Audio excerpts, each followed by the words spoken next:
Kia ora. Welcome to Down to Earth Conversations, where we hear from ordinary people who are helping to bring a bit of heaven down to earth. I'm Andrew Dixon. It's good to have you here. On Earth. On Earth. On Earth. On Earth as it is in heaven. On Earth as it is. On Earth as it is. in heaven. Down to Earth. Kia ora tātou. Nau mai ki te kōnei ipurangi. He te wiki o te reo Māori tēnei. Hello, welcome to another episode of Down to Earth Conversations. This week is the week of Māori language, a week we get to celebrate the indigenous language of Aotearoa. And by pure coincidence, because I'm either not that good or not that token, you choose, I managed to schedule this amazing kōrero with a stunning wahine Māori who contributes to our kaupapa by inviting us to have courageous conversations about race. Kat has spent a lot of her time and energy teaching people how to do this and exploring how this translates into her life and the life of her whānau. If you're joining us for the first time, you're very welcome. The kaupapa of this podcast is simply to kōrero with ordinary people who are doing what they do to help to bring a bit of heaven down to earth. This conversation with Kat is full of insight, challenge, vulnerability, grace, and hope. It really is a stunning kōrero, so without further ado, this is episode 14 of Down to Earth Conversations. Here's Kat Poi.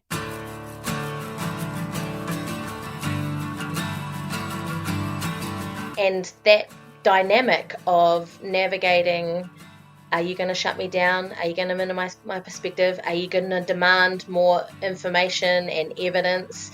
Are you going to illegitimize my feelings? Are you going to shut down my belief? Are you going to walk away? Are you going to raise your voice at me?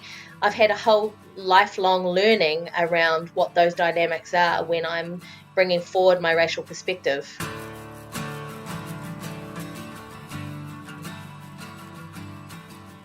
I'm here today with my good friend Kat Poi. Kia ora hoa. Kia ora. No hea koe. Where are you from? Tēnei te mihi ki a koe e hoa. No Waikato Tainui ahau, ki te taha o tāku mama, ki te taha o tāku papa, no te wana nui a kiwa ahau. I hail from Waikato Tainui on my mum's side, and Te Aroa, Rotorua, which I have less of a connection to at this point in my life. And on my father's side, I have whakapapa connections up into Tonga and further up into Ireland, which I have no connection with. But yeah, born in Australia on the lands of the Bundjalung people, and came back to New Zealand as a toddler and has spent the majority of my time in Tāmaki. And so that our listeners get a little bit of a picture of where we're going to head with this conversation, do you want to just give us an overview of what are you currently up to with like work and study and stuff? Yeah, I am busy in these turbulent times. My day job is Equity Transformation Consultant Indigenous, and so I work for Courageous Conversation South Pacific Institute. In short, I work inside organizations to support people in how to have healthy, generative, productive conversations about race and racism as an inherent normal part of how they go about their daily life, personal and professional. And I'm also silly enough, I guess, to be doing my PhD at the moment, also tied to race and racism, specifically looking at a concept known as white fragility. So I'm interested in exploring Māori experiences of white fragility in the public sector, of where the majority of my work currently sits. How would you, I guess, just help us understand that term? What's white fragility as you understand it? White fragility is a term that I was socialized into through the work of Robin DiAngelo. So she is a white American woman who unashamedly writes and speaks to specifically white Pākehā audiences. Nonetheless, when I attended a couple of her masterclasses a few years ago up in the States, I heard her speak into white fragility as white people's, her words, white people's inability to tolerate racial discomfort, and the fragility piece rests in their poor response when people of color or Indigenous people bring race into interracial dialogue. It's the poor responses that play out, which work to shut people of color and Indigenous people's perspectives down. And that really resonated with me in my own experience as a wahine Māori living and working in Aotearoa, New Zealand. And I was, and so I'm interested in how that plays out here from an Indigenous specific place and perspective. That's, I mean, there's so much Hearty, we can eh? talk about. So much we can talk about. Yeah. Let's go back though to when I first met you. You were still studying actually, weren't you? Yeah, you were my tutor. I'm pretty I was sure in I my was your undergraduate degree. I was your tutor, and then later your colleague, and we're both working in sport management and marketing education. So That's it. lots has happened since then. Clearly, A lot has what happened. was it that prompted the shift in focus for you from that the sport education side of things, the sport management side of things, through to what you're doing now? Yeah, big question. I chose to study sport because I believed that was the only thing that I was good at. I didn't have a very good time through the secondary school education system here in New Zealand, and so left secondary school with an inability to go on to further study and having quite negative perceptions about my ability to succeed in formal learning. And even though deep down, I knew I wasn't stupid, the system had worked inside me in a way that I had developed negative attitudes about myself as a learner. And so I went traveling for a couple of years and came back and thought, actually, I really enjoy learning, and I was really, really good at sport. And Unitech was down the road from where I was living. I'd heard really great things about the program, enrolled. And what I learned was that I actually love learning and I love education. So it was through sport that I learned that I love to learn. And at the completion of my undergraduate degree, was offered a job as a tutor, and then became a lecturer, and then led out in the undergraduate and diploma programs, and so became immersed in higher education and the polytechnic environment, and learnt the ways of the institution and learnt the ways of higher education as an industry. And it was also through that professional experience that I began to understand how institutional racism contributes to the sustained disparity that we see amongst Māori and Pacific students specifically. So with that, I ended up in a institutional role, staying at Unitech, doing a role called Kaihotu Mātauranga Māori, and it's a Māori specific role that was charged with supporting faculties to implement the Māori success strategy.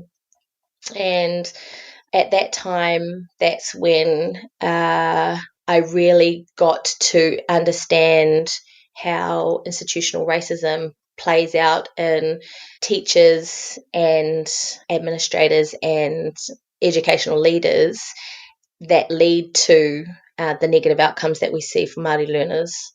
And I found myself in that job having conversations where I would often leave feeling really frustrated.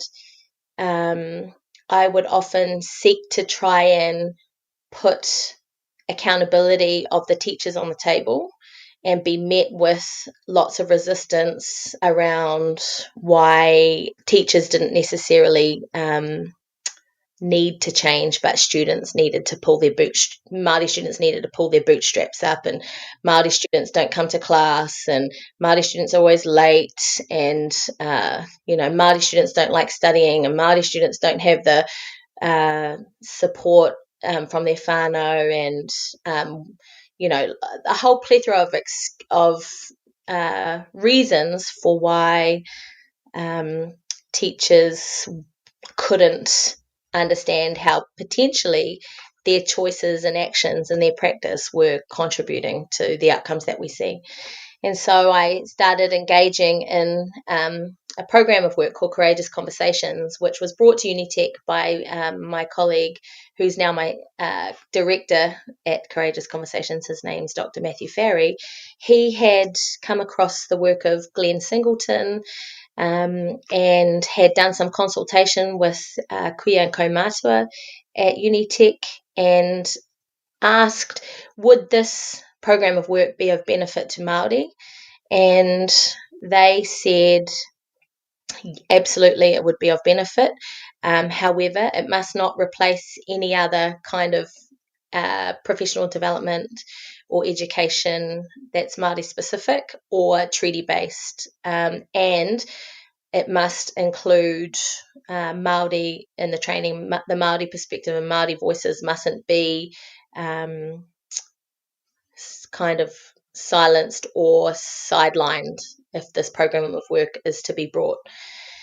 And so that's how I got involved. And we set up an institute at Unitec in 2016, and then Unitec leadership struggled to provide it the requisite resource and care. And so we broke away, and now it's just a thriving, flourishing entity that sits as a subsidiary of Pacific Educational Group up in the United States. So our work in Aotearoa New Zealand acknowledges the treaty-based context and acknowledges that race relations here is different, it's historically different, but it is useful to explore the connections and the complexities and the comparisons that exist in other jurisdictions such as the United States and their racial context.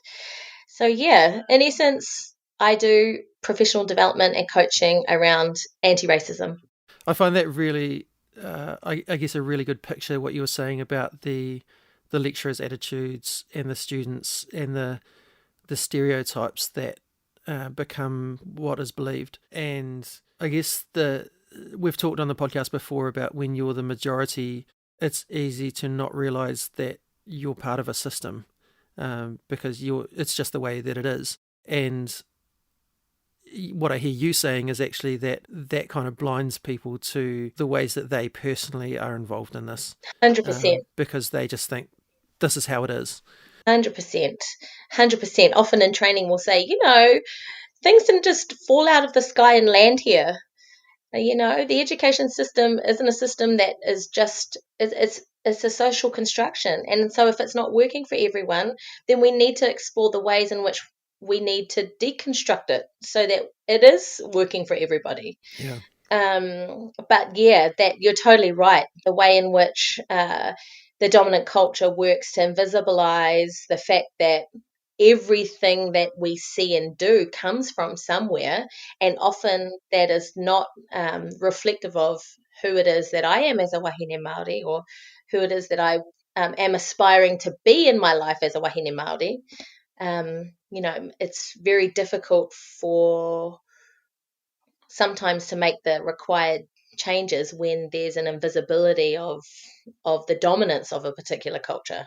Yeah, and hearing your personal story about coming through school and not having the thing fit you very well. I've seen, like when I was teaching at Unitec, I saw that time and time again, particularly with Māori and Polynesian students who came in and went, "Oh, school wasn't really for me, but I was really good at sport." But part of that is actually that school wasn't for them because they were shepherded in the sport direction once someone saw they had some talent there, but then didn't provide them space to show their talents in other spaces. 100%. I'm already seeing that with my own children. Right. I'm already seeing that with my own children. My son, bless him, loves rugby league, and he's like, Mum, I want to be an NRL player when I grow up. And I said to him, I said, you know what, son, I want to support you in whatever dreams that you have. And I offer that maybe the world doesn't need another Māori rugby league player. You know, maybe Māori people need us to be thinking of the things that we can contribute to our people in a different kind of way.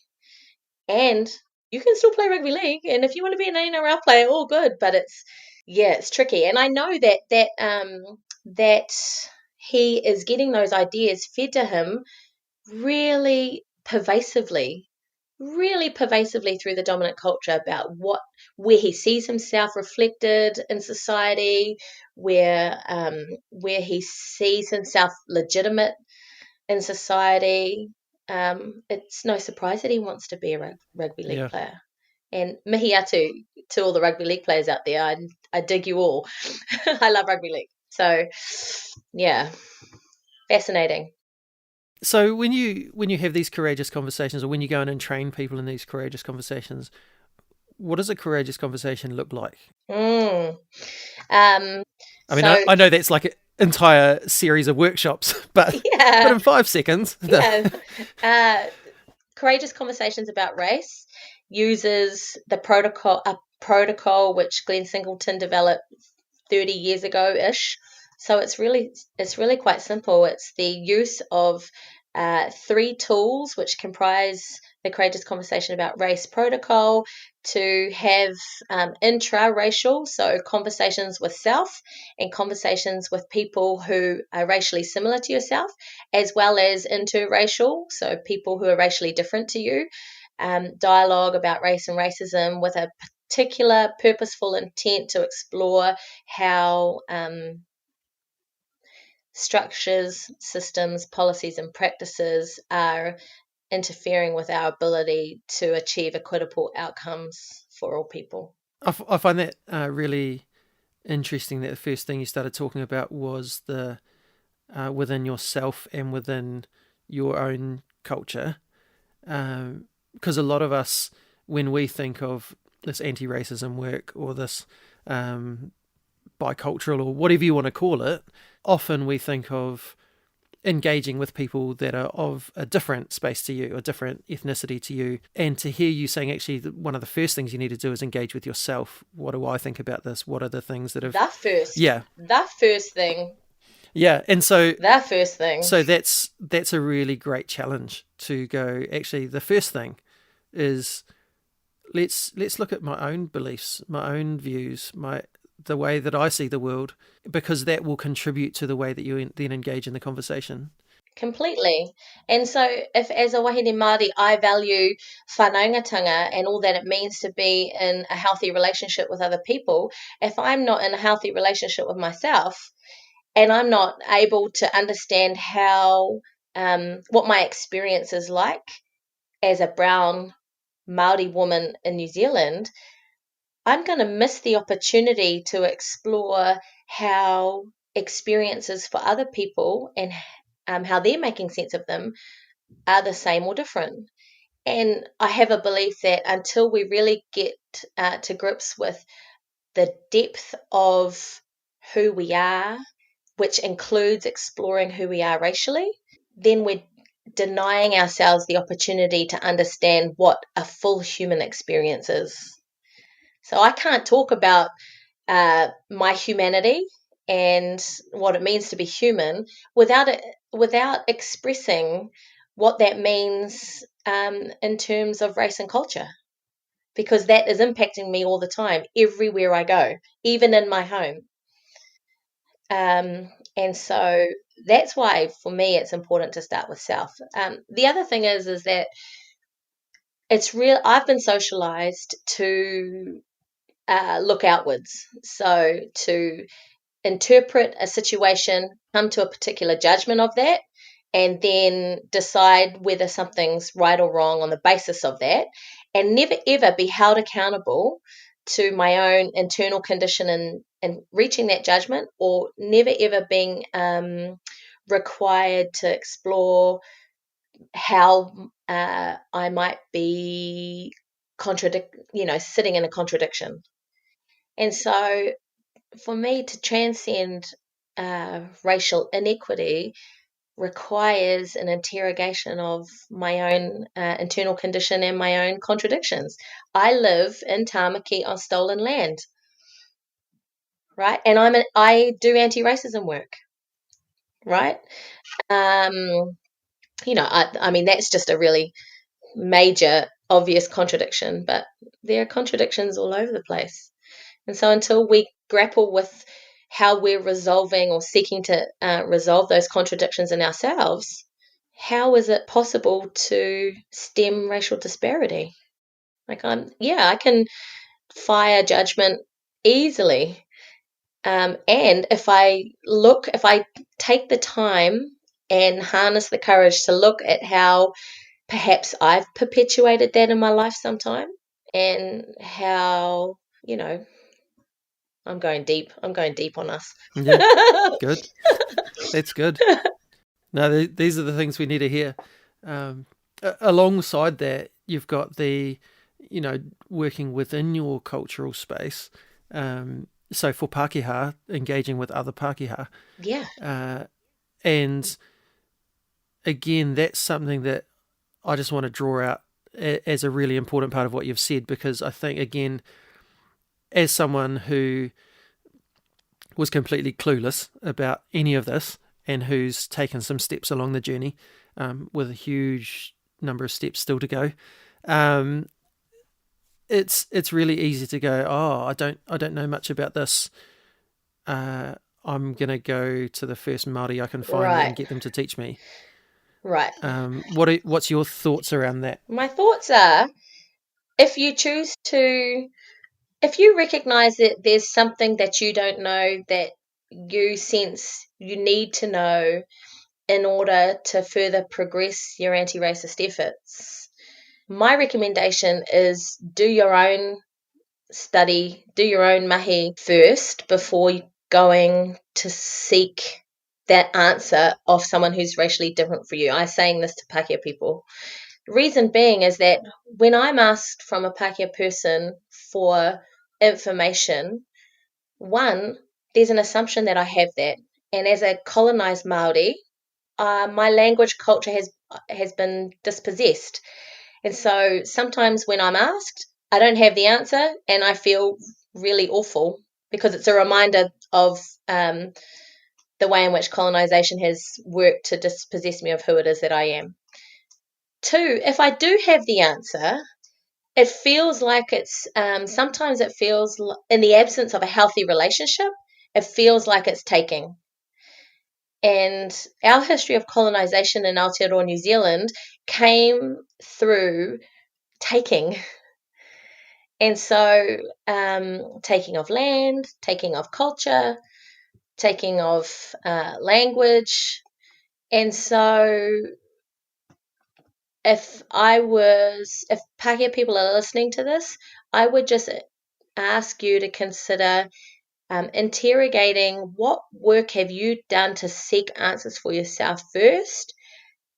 What effort have you put into developing healthy relationships with tangata whenua so that they don't feel like you're taking from them in those moments of you reckoning with all that you don't know? Yeah. I mean, for me, I have no problem with my Pākehā friends who have done the relational hard yards. Do the relational hard yards with me, and then we can talk and grapple. But if you haven't done the relational hard yards with me and you're just coming to take and then do with our knowledge and our culture what it is that you want, and there's no reciprocity in that relationship, I'm going to get cranky. It's going to be difficult for me. It's going to make me probably not want to lean back in the future.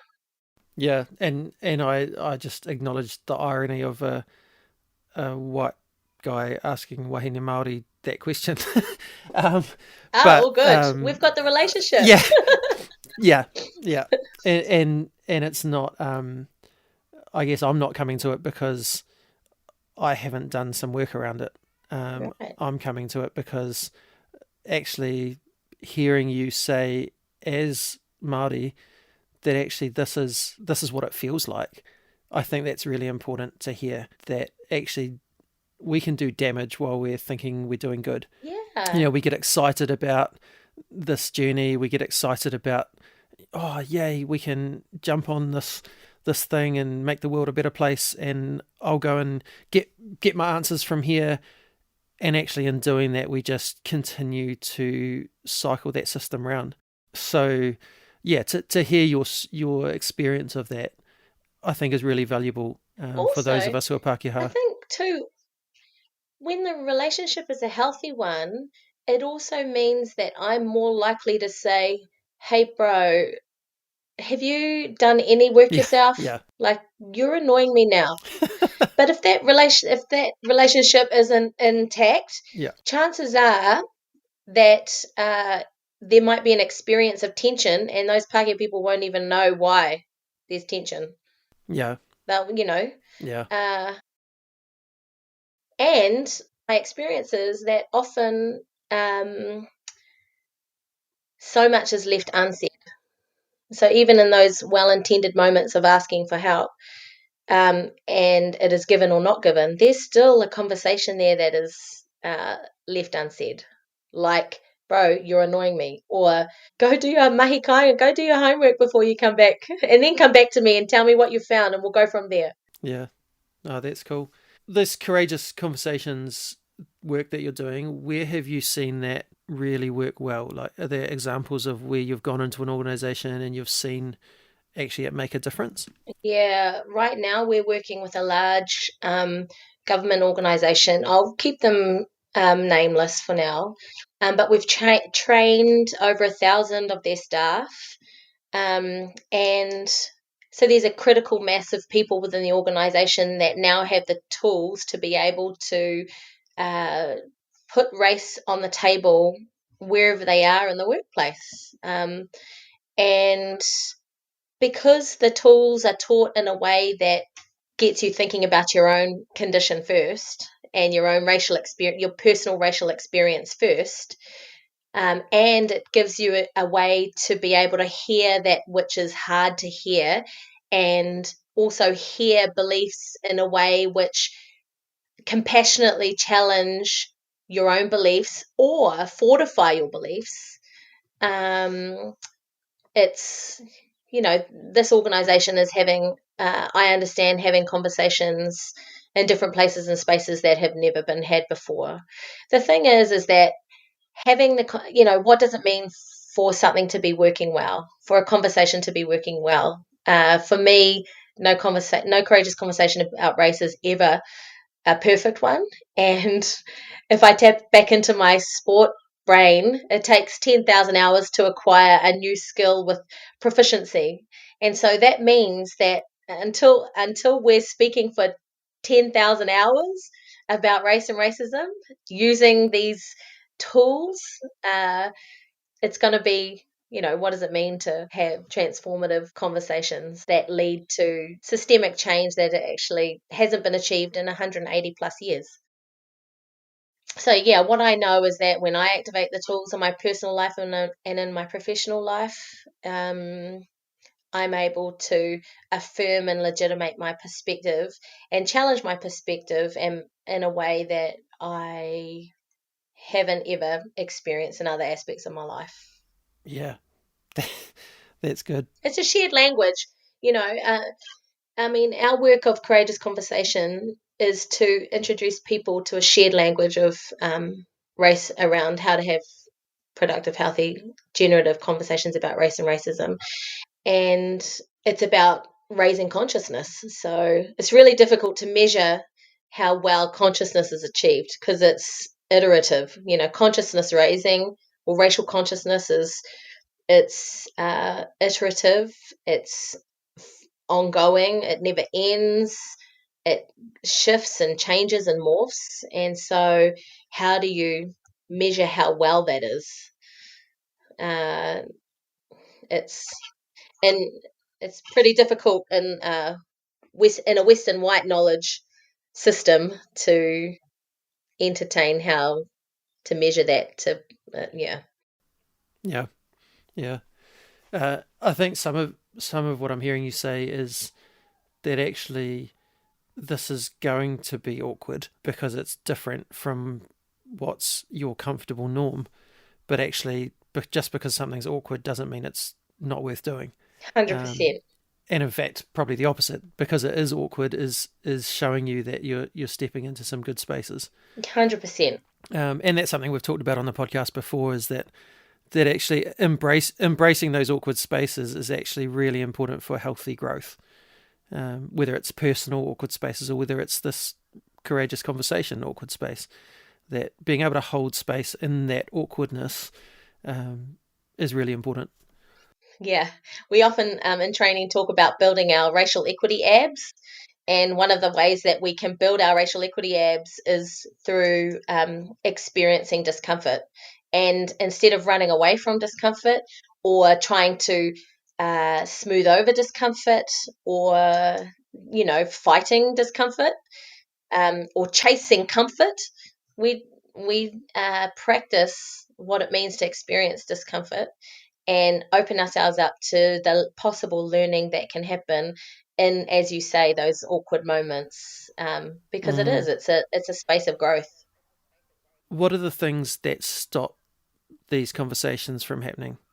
Well, I go straight to white fragility. I think white fragility is, for me, one of the biggest blocks in into honest, authentic, interracial dialogue.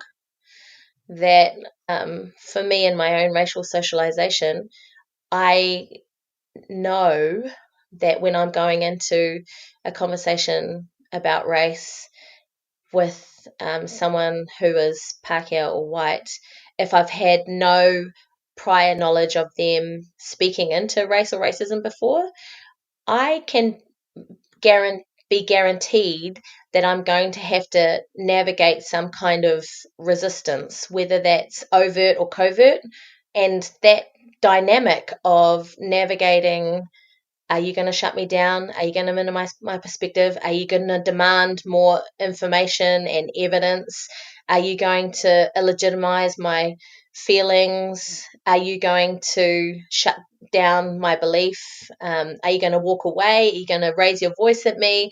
I've had a whole lifelong learning around what those dynamics are when I'm bringing forward my racial perspective. And so I believe that white fragility is a really, really big block.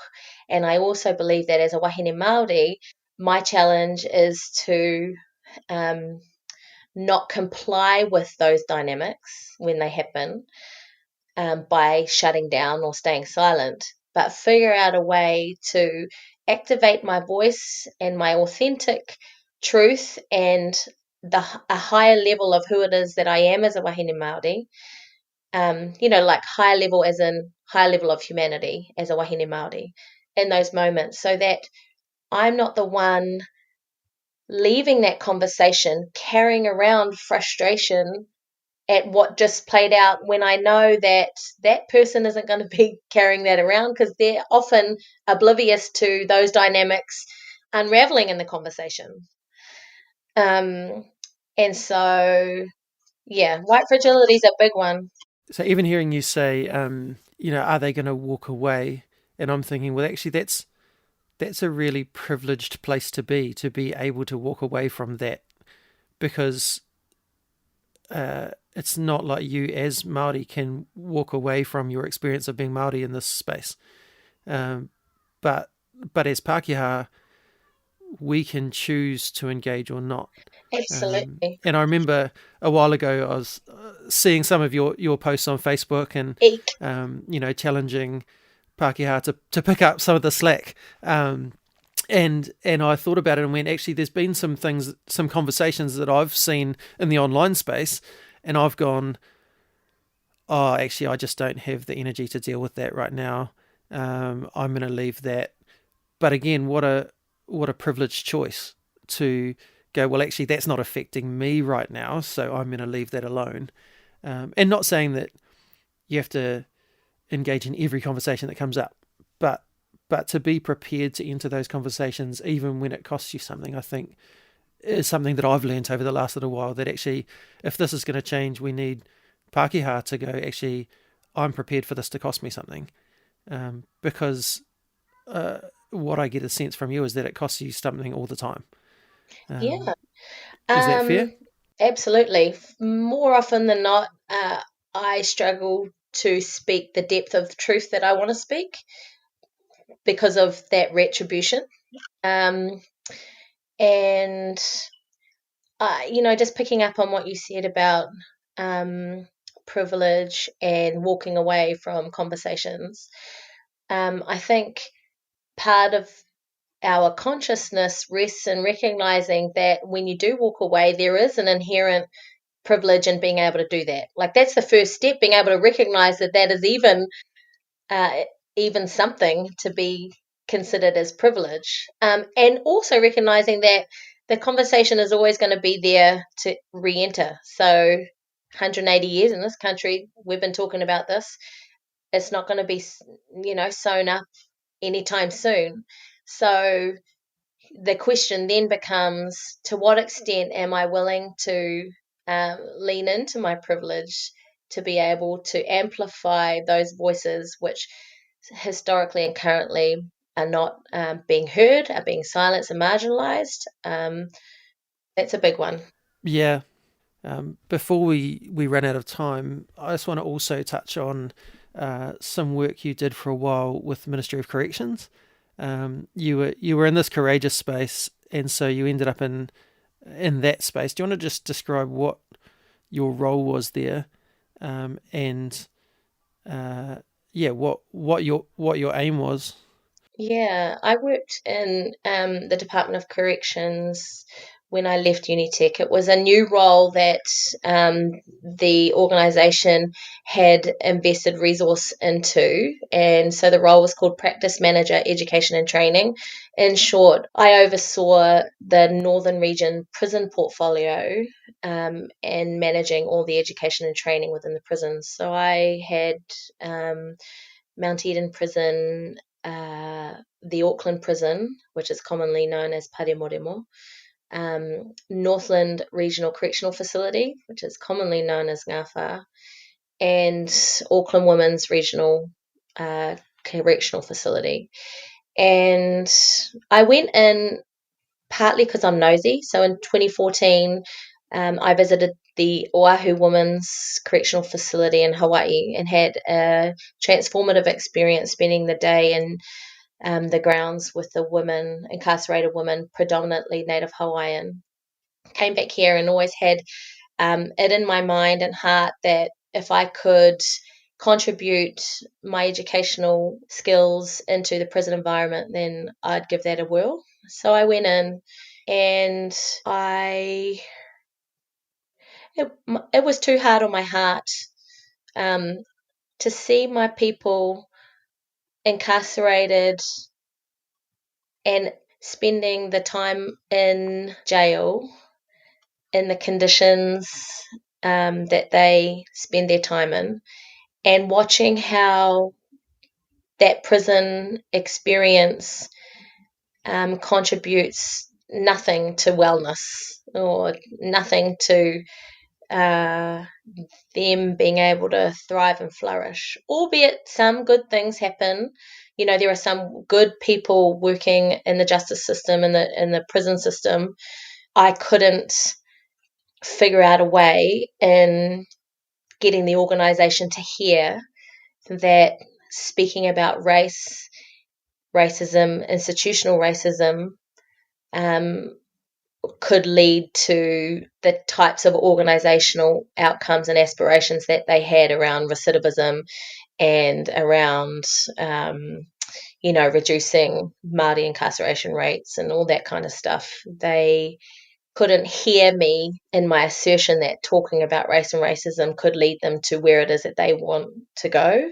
And it just got too hard. The racism inherent in some of the leaders within the correction system got too hard on my heart. So I ended up leaving, and I left with a commitment to myself that I'm going to figure out a way to continue to poke and prod, because it's not okay that 64% of the women's prison population is Māori.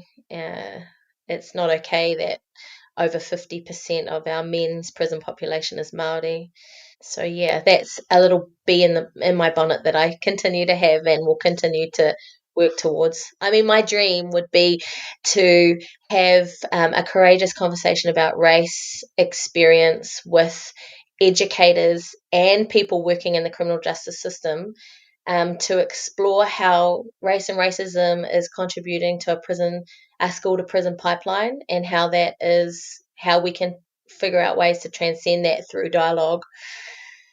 Yeah, that's a dream that I have. I'd love to do that. So if there are any people in the who work in the prison space in Aotearoa, New Zealand, let's talk. That's a great dream, and thank you for your honesty and your vulnerability around that, of going, actually, that was just too hard. That was heartbreaking to see that. We've touched on a number of episodes now about the justice system and some of the things about it that just don't work. And I think really important to acknowledge that actually there is racial stuff going on there as well. It's not just there are systems that are meant for one thing and don't work. It's actually, no, there are systems that work for some people and not others. There are people who are in the decision-making spaces that don't have an understanding about the way that this works for different cultures, or doesn't work for different cultures. Absolutely. I mean, one of the things that I was quite blown away by, which I'm not sure if many people know, but at corrections, there is it's run by a high number of white British, white South African men. I was blown away. When I arrived there, I thought, wow, there are so many white men here from England and South Africa. And what I learned was that there is value placed on the English and South African prison systems. And so people who from those countries who come here with that experience, are recruited into our prison system. And I'm thinking, what would they know? They're not required to know anything about Te Ao Māori or carry any Māori cultural competency when you arrive to New Zealand, let alone when you get recruited into corrections. And so what is blocking the ability for those people in those high level positions to be able to see that they're see themselves racially, and how that is playing into the decisions that they're making around the distribution of resources, around the policies that are developed, around who's recruited, around who's promoted, around which programs of work are prioritized. Like it really blew my mind, really blew my mind. And so nothing would give me greater pleasure than to sit down with some of those high level leaders, Pākehā leaders, and have a conversation about race. To say, hey, how is it being a Pākehā person in a high level position at corrections with a disproportionate amount of Māori in your care? What is that experience? How do you arrive at some of your decisions? How do you make sense of it? What leads you to practicing and contributing in the way that you are? I would love that. That would be amazing. Yeah. As we finish today, thinking about all the stuff we've talked about, what is it that gives you hope? I have two Māori Pacific boys, and they don't say it, but I am required to remain hopeful because I brought them into this world. I'm going to hopefully leave before them, and I can't not be anything but for them. That's a really easy question.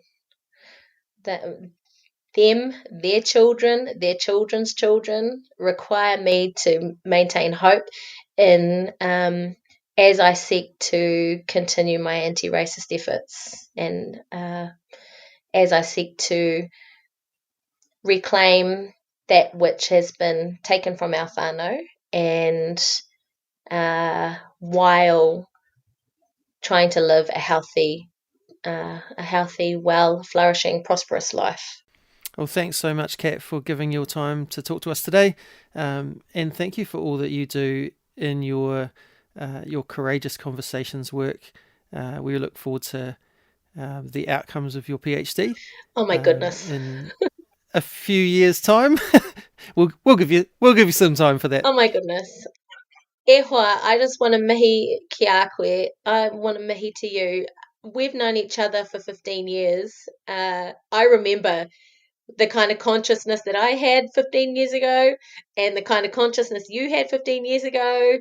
And so to be having this conversation 15 years later and remain connected is, my heart feels happy and I feel a bit emotional actually. So thank you for finding time and space and for thinking that I would be able to contribute to your kaupapa, which is bringing a little slice of heaven down to earth. Awesome. Well, thank you for what you do to help bring a bit of heaven down to earth. All right. See you later. See ya.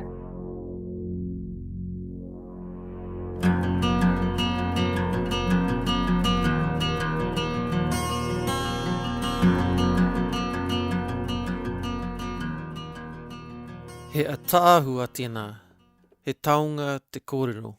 What a beautiful treasure that conversation is. Kat gave some absolute gold for anyone wanting to engage in these spaces where tension and confusion can often reign. It was a privilege to hear some of her personal journey and the ways she has had to engage with this kaupapa in everyday life.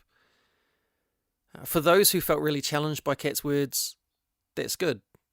It means you heard them. If you're Pākehā like me, entering this sort of space can be unsettling.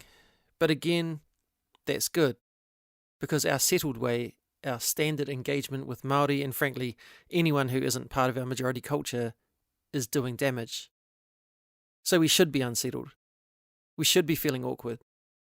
But as Kat reinforced, that's where growth happens. That's where breakthrough happens. And not once did I hear Kat say that we as Pākehā should feel guilty about anything, but just commit to examining ourselves and the culture we're part of to see what attitudes or what systems are set up to give some advantage over others, deliberately or unintentionally. If you're listening to this and you're Māori, I have no idea what it's like to be you. I don't know what it's like to have people respond to you and your culture in the way that Kat talks about. But Kat does, and so hopefully you found encouragement in her kōrero. For those who are part of the Christian church, as many of my guests are, I intentionally wanted this kōrero with Kat, who doesn't identify with the Christian religion, because I think it's too easy in the church to fall into the trap of subtly thinking that the church has a monopoly on goodness, or on beauty, on bringing a bit of heaven down to earth. But that simply isn't true, as this atahua wahine Māori demonstrates. And as the church, we can either get on board with what people like Kat are encouraging us into, or not. But I know which side of that I land on, because what Kat is doing is full of redemption, restoration, beauty, and goodness. And that is where we find a bit of heaven on earth. So thank you, Kat, for engaging with us, for your vulnerability, for your choice to continue in this kaupapa even when it is challenging at times and may even feel like it's wearing you down. And thank you for inviting us into this space with firm challenge yet much grace. Thank you for all you do to help to bring a bit of heaven down to earth. I'd love to hear from anyone who found this conversation impacting. You can find me at downtoearthconversations.com or at downtoearth.conversations on both Instagram and Facebook. Let's keep up this kōrero, because this was an invitation into something, not just something complete in and of itself. So hit me up, respond to posts, Let's have more conversation. Thank you to Ignition Networks for your ongoing support, and thank you to you all for listening. This thing really doesn't work without listeners, so kia ora. Next episode, I talk to another good friend, Manny Cox, and we navigate the terrain of the theology of disability and hope. Did God make mistakes when people are born with quote-unquote disabilities, like Manny with his cerebral palsy? What does it mean to be fully human? How does relanguaging play a part in inclusion and embrace of all people? It's another rich and deeply beneficial conversation. Until then, me inoi tātou. E tō mātou matua I te rangi, kia tapu tō ingoa, kia tau mai tō rangatiratanga, kia mea te tau e pai ai ki runga ki te whenua, kia rite anō ki tō te rangi. Humai kia mātou ai nei, he taro mā mātou mō tēnei rā. Muro o mātou hara, me mātou hoki e muru nei I o te hunga, e hara ana kia mātou. Aua hoki mātou e kawia, kia whakawaia. Engari whakaorangi a mātou I te kino. Our Father in heaven, hallowed be your name. May your kingdom come. May your will be done on earth as it is in heaven. Give us today our daily bread. Forgive us our sins as we forgive those who sin against us. Lead us not into temptation, but deliver us from evil. For yours is the kingdom, the power, and the glory, forever and ever. Amen.